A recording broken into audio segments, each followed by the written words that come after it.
தஞ்சாவூர் மாவட்டம் சிலம்பவேலங்காடு பகுதியைச் சேர்ந்த மாணவர் தனுஷ் 2 ஆண்டுகளாக நீட் தேர்வு எழுதியும் தேர்ச்சி பெறவில்லை என்று இபிஎஸ் கூறியிருக்கிறார். விவரங்களை நம்முடைய செய்தியாளர் ராஜகுமரன் வழங்கி கேட்கலாம். ராஜகுமரன் வணக்கம். தொடர்பான விரிவான விவரங்கள். தஞ்சை மாவட்டம் சிலம்பவேலங்காடு பகுதியைச் சார்ந்த தனுஷ் என்கின்ற மாணவர் கடந்த 2 ஆண்டுகளாக நீட் தேர்வு எழுதியும் தேர்ச்சி பெற முடியாத வருத்தத்தில் தன்னுடைய உயிரை மாய்த்துக் கொண்டதாக செய்திகள் வெளியாகியிருந்த நிலையில் அந்த சம்பவத்தை சுட்டிக்காட்டி இருக்கக்கூடிய எதிர்க்கட்சித் தலைவர் எடப்பாடி பழனிசாமி நீட் தேர்வு எழுதி தேர்ச்சி பெற முடியாததால் உயிரிழந்த மாணவர் தனுஷினுடைய இறப்பு செய்தி தனக்கு அதிர்ச்சி அளிப்பதாக வருத்தம் தெரிவித்திருக்கின்றார்.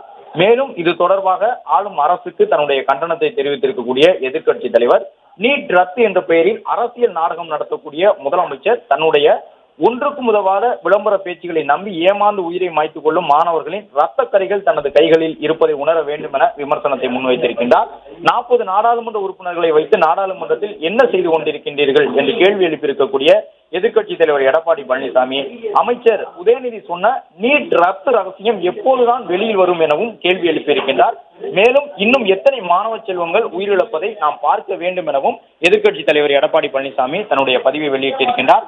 நீட் ரத்து விவகாரத்தில் மாணவர்களை ஏமாற்றக்கூடிய வகையில் அரசு செயல்படுவதாக கண்டனம் தெரிவித்திருக்கக்கூடிய அவர் இனியேனும் நீட் ரத்து குறித்த ஆக்கப்பூர்வமான நடவடிக்கைகள் ஏதாவது இருந்தால் அவற்றை மேற்கொள்ள வேண்டும் என முதலமைச்சர் வலியுறுத்துவதாகவும் மாணவர்களை நோக்கி தன்னுடைய வேண்டுகோளையும் எதிர்க்கட்சித் தலைவர் முன்வைத்திருக்கின்றார். அதன்படி மாணவ செல்வங்கள் உயிர் என்பது இன்றியமையாத ஒன்று என்பதை உணர்ந்து கொள்ள வேண்டும். அந்த உயிரை இழக்க வேண்டும் என்ற எண்ணம் ஒருபோதும் மாணவர்களின் மனதில் வரக்கூடாது என்று குறிப்பிட்டிருக்கக்கூடிய எதிர்க்கட்சித் தலைவர் எடப்பாடி பழனிசாமி வாழ்வில் பல சோதனைகள் வந்தாலும் அதனை நேரே எதிர்கொண்டு சாதனை கற்களாக மாற்ற பாருங்கள் என்று மாணவர்களுக்கு அறிவுறுத்தல் வழங்கியிருக்கின்றார்.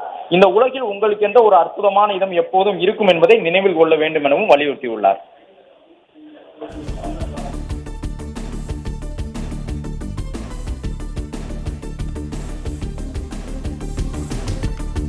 தஞ்சாவூர் மாவட்டம் சிலம்பவேலங்காடு பகுதியைச் சேர்ந்த மாணவர் தனுஷ் 2 ஆண்டுகளாக நீட் தேர்வு எழுதியும் தேர்ச்சி பெறவில்லை என்று இபிஎஸ் கூறியிருக்கிறார்.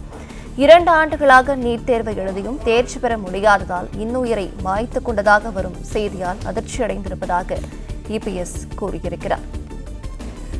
40 எம்பிக்களை வைத்து நாடாளுமன்றத்தில் என்ன செய்து கொண்டு இருக்கிறார் முதலமைச்சர் என்றும் இபிஎஸ் கேள்வி எழுப்பியிருக்கிறார். இது தொடர்பான விவரங்களை வழங்கியமைக்கு நன்றி ராஜகுமார்.